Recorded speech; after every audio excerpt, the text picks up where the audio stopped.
ახლა ხო ცოტა სხვა რეალობა გვაქვს რა და თქვენი დამკვეთი და ასე ვთქვათ სასწავლო დაწესებულების დამკვეთი არა მარტო სახელმწიფოა არის კერძო ბიზნესიც ხო? და მე თვითონაც წარმოვადგენ ბიზნესს, აგერ ჯონის წარმოვადგენს ბიზნესს, შეიძლება შენთან უფრო სპეციფიურია ეს ამბავი, თუმცა ჩვენთან ახლა მე არ მახსოვს რომ ოდესმე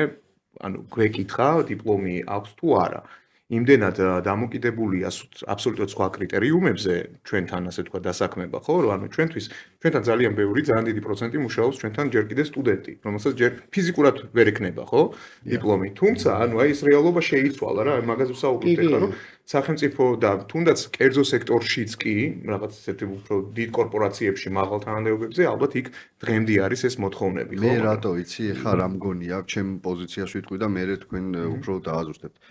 შენთან სპეციფიკა ისეთია რომ უნარი ადამიანს აქვს სად შეიძლება ეხლა მაგის კვლევას ალბათ არ იწყებ რაღაც გარკვეული უნარი გააჩნია ხო უნარი თაფასებ შენ ამას და ცოდნას იმ ცოდნას რაც სამუშაოს შესასრულებლად ჭირდება შენ თავად აძლევ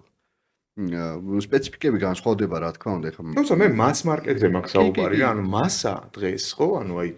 დასაქმებულების რა არის ზუსტად აი ამ კრიტერიუმების გარეშე ხო ანუ დიპლომს აღარ ითხოვდა და მაგალითად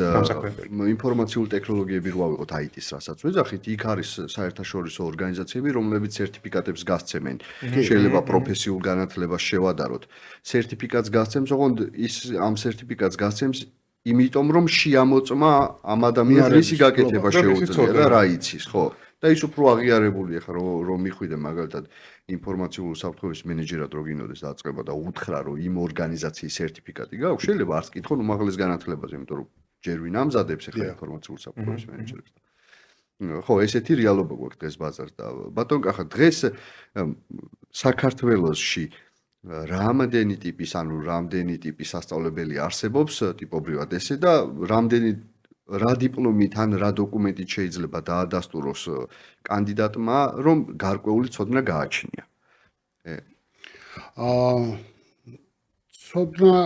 ცოდნას დაუნარებს კანონი კვალიფიკაციას ეძახის ანუ ჩვენ საუბრობთ ახლა რა დოკუმენტებით შეიძლება კვალიფიკაცია დადასტურდეს ზოგადად ხო